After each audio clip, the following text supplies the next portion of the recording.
Well, well, well. Look who's back for another round of But the Book Was Better. Or was it?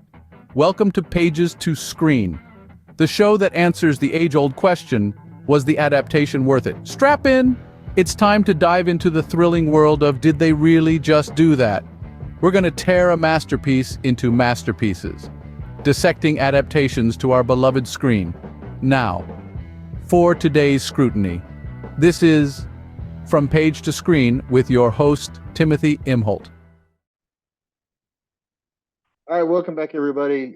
This is, of course, Pages to Screen, where we kind of talk about books that became movies and how did that transition work? Was it a good transition? Was it not? Today, Doug is here. Doug, I work with him every day over at One for All Social, which is how I post all this stuff online. It's this online system that allows you to manage all your social media on every platform from one place. Great system. Even set your hashtags for you, so you don't have to deal with it. But today, we're doing Silence of the Lambs, one of my favorite movies of all time. And as a book, I got to be honest, when my mother found out what it was and I was reading it, she was like, "What the hell is wrong with you?" Um, which was a whole different conversation. But I think it was a fantastic transition from the book to the movie. And I don't think that was for any other reason than the two actors that are behind me, Jodie Foster and Anthony Hopkins, who did this. And I've been doing a little research on the movie, and I didn't realize that originally Gene Hackman was trying to produce it. Doug, did you know that? No, I did not. So as the This, story goes, he heard about the book and went through it and he was like, "I really like this," and he bought it and he was like paying people to write a script. But then the first draft of the script came out, and he's like, he was going to direct it. It was one of the first things he was ever going to direct, and he was like, "This is too dark for me. I can't." He was going to play like Crawford or something. And he dropped out, and it went over to the family who eventually put it out. But if Gene Hackman could have been Crawford, which would have made it a whole different kind of vibe. But I thought that was kind of cool. And Jodie Foster actually was trying to be a producer on it too. She read the book and she went out to go try to buy the rights. She's like, "I'm going to produce this thing myself," because it was that good. And I got to be honest, I've read the book 4 or 5 times, and it's creepy, it's solid, it's well done. Thomas Harris. But this book was fantastic. Some of his more recent stuff I'm not as huge a fan of, but this one was like, it's the kind of writing everybody aspires to if you're a writer, is to be able to put something together like that. what could have been of Gene Hackman, though, is really interesting because Scott Glenn was great in the role. Don't get me wrong, I thought Scott Glenn was fantastic, but Hackman, he carried so much gravitas, everything from back when he did Popeye Doyle all the way through Lex Luthor. I mean, and then on to even beyond that, he's just a fantastic actor. That would have been a really interesting thing to see. Yeah, I mean, what else could this movie have won, right? We already had Mm-hmm. a Best Actor award for Anthony Hopkins, who was on screen for like 15 minutes, right? He's not a major role in the movie, right? He's sort of a supporting character, but when you walk away, everybody's like, "Oh my God, Mm-hmm.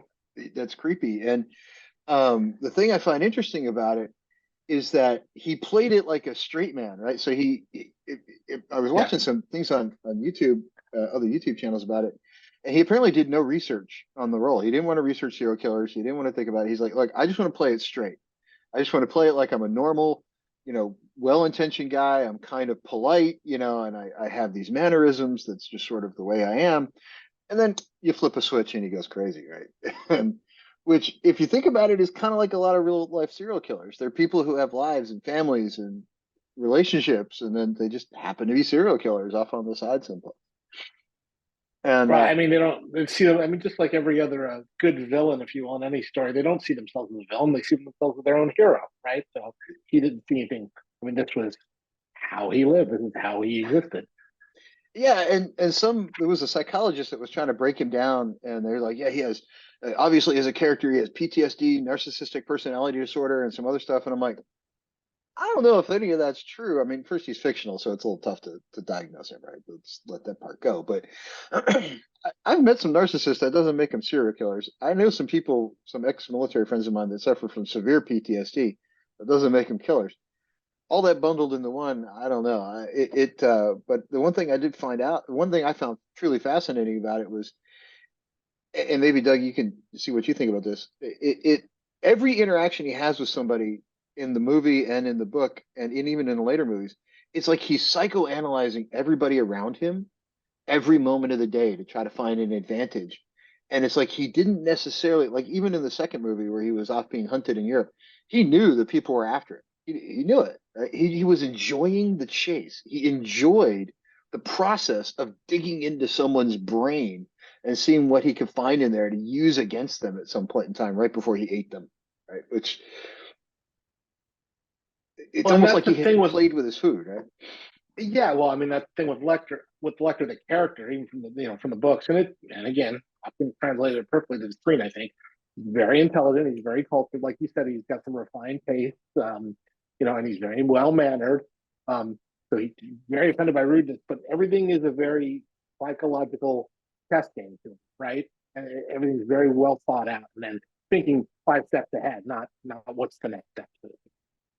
And it hit me. I was watching an old interview with Jodie Foster about from that she did when the 25th anniversary of the movie came up. And she said two things I found truly funny, truly fascinating. One was she did this role when she was in her late 20s. Mm-hmm. And she was like, to me, I wanted to do this, and I didn't realize how rare an opportunity a movie like this is. She's like, figured, you get to do one of these every couple of years, right? Where it's just you got the perfect role and the perfect cast and the perfect script. And I didn't realize this is like once in a career kind of thing, right? To have a movie that's just known and watched for 3 decades and people still talk about, way, way, way later. And I was like, yeah, okay, she's right. That is sort of the rarity, even for an actress of her caliber to get those roles. But the other one she said is that Hannibal almost is protective of all the women in his life. And if you think about this movie and the others, he's going to great lengths to keep Clarice safe and to help her career. If you look at the second movie, right, he's really Yeah, kind of protective of Clarice and the other women. So if you go look at the backstory about his aunt and some others, he doesn't really give a crap about anything else, right? So the only time he really even threatens a woman in any of the movies was in the second one, where he threatened to eat the inspector's wife, but he didn't really intend to because he was about to kill the inspector anyway. So, um, well, well, remember that though. I mean, I think even Hopkins really did as well. Lecter is deeply offended by rudeness, by anybody who's rude, and so I mean that spawned future serial killer iterations like Dexter. He's kind of like what Hopkins described him as the Robin Hood of killers, I think. So he's out to kill the bad, so to speak. He's not just killing for the sake of killing. I mean, yes, he loves the game, he loves the match, but his targets are always somebody he's found that has been rude or improper in some, right? So yeah, was it the guy that was his orderly said when he said in captivity once, he said whenever possible he preferred to eat the rude, just yeah, just right, for the right, yeah, sake of doing it. yeah, And yeah. and in the book, one that didn't really, or one of the books, I forget which one it was. It didn't translate into any of the films, but I think it made it into the TV series. Uh, Hannibal was a big fan of symphony, and I'm a fan of symphony. I know Doug, you Mm-hmm, and your wife go to the mm-hmm, symphony. I'm a huge fan of it, yeah. and he was on a symphony board wherever it was he lived, and he didn't like the second chair violinist because they kept messing things up, and it just offended him that he couldn't convince people to fire this violinist who was terrible, but the violinist was in some relationship with somebody and whatever. So the violinist disappeared, and he invited the entire symphony board over to his house and served violinist with a side of vegetables. I mean, Well, at least he he thought well about the pairing, at least with vegetables. he if you're gonna go, if somebody's gonna piss you off, and it's like not only did the violinist piss him off and offended him by screwing up the symphony, the board pissed him off by not firing him. He's like, well, I don't want to kill the whole board, but just take out the violinist and feed him to the board. I mean, what else are you gonna do, right? But I think the part for me that was the most interesting about it was Anthony Hopkins portrayed it almost like I saw it on the page. And I actually did read the book before I saw the movie, which I know is weird. But if you go backwards and you think about it, when this came out, we didn't know any of the backstory. Those books didn't exist. The movie didn't exist. Nobody knew what came next for Hannibal, because remember, Hannibal, the second movie, came out way, way, way later. Yeah, it was like 10 Um, years, I think, or something like that. yeah, it was 7 or 8 years in between the books. It was a long time in Mhm. between them because Thomas Harris is slower than George R. R. Martin. Um, but when you put something out, it's usually spot on amazing. But he wasn't very quick about it. But the thing that got me was the way I saw it was kind of the way it came out. And I find it fascinating that Anthony Hopkins didn't really do much research on the role. He just kind of put himself in the mindset of, okay, what would be the scariest thing I could think of for a serial killer? And that's to be prim, proper, and polite, and until you're not. And the one thing he said was an influence for him on creating the character was yes to have yes to have manners, yes to be professional, yes to dig into people's heads, but he almost wanted to play it like the HAL 9000 Mm. from 2001: A Space Odyssey. It's this brilliant computer that's completely logical, completely cold, completely calculating, and just decides that the humans all need to die because they're kind of messing things up, right? So um, it I don't know. To me, this is, if you look at transition from book to screen, I've seen a lot of things that transition very weakly. And I've seen a lot of things that transition very, very well. But this particular one, I think, is probably one of the best transitions I've ever seen. What do you think? Yeah, I mean, I've unlike you, you know, like you said, I actually did the reverse, right? I saw the movie first, and then I went back and read some of the Harris novels. And you know, a lot of times, and I actually do that on purpose, frankly, because a lot of times the movies don't live up to the books. And so, okay, see the movie first. If the movie really intrigued me, now I'll go back to the books and have a deeper appreciation for the books, because typically the books excel well beyond anything you can put on screen. Um, this actually I felt was held up pretty close. I mean, sure, the book was a little better because it's more detailed and leaves more to the mind, but it wasn't as great of a distance between the book and the movie as you typically. Well, see, I think that's an interesting point because usually the trouble with transitioning something from a book to a screen is you can't get inside something's head. And I think Yeah. everybody from directors to producers to cast really kind of portrayed the emotion that you usually get from a book that you kind of can't get on screen. It's like when uh, Jodie Foster first meets, Hannibal Lecter, Clarice first meets Lecter. She goes down this hallway and she gets to see this bad guy, and she comes face to face with him, and then he insults her shoes and her handbag or something, and just the emotions in her face. You can see she's thinking about six different things at once, and she's like, okay, I want to run screaming, but I can't do that because this is what I want to do for a living. I have to face this evil. I can't go out of here. And she actually said it really very interesting in an interview that up until that point in her career, she always kind of played, a character who had something put upon her because that was typically women's roles. But in this movie, she was a woman who at that point in time in history, things were a little bit different. Women weren't Mm-hmm. normally put as investigators or serial killers. That wasn't necessarily a career choice many of them made, and not many people would have hired him for that. But here she is, she's interviewing a serial killer while she's still a trainee, and I think she put that forward, as an actress just perfectly. She's an Oscar-winning actress, and you could tell why from this role. It's just, she. I can't imagine anybody doing that any better. I can imagine some people doing No, it no, worse. yeah, but and you know who did? I read somewhere that they had other people cast, or like Demi, the director, Jonathan Demi, had some other people in mind Yeah, initially.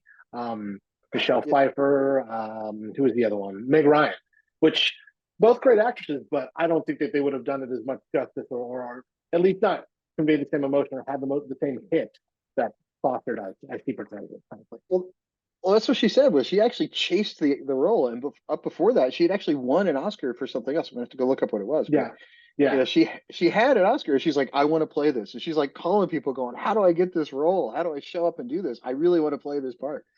And I just can't imagine Jodie Foster having to chase a role very much. right. But she was in her 20s, so it's a little bit different world. But I'm glad she finally won out. And she initially was told no. She's like, "No, we're out to somebody. We've already got this." She's like, "Okay, please make me your second choice," right? And it turned out to be the second choice.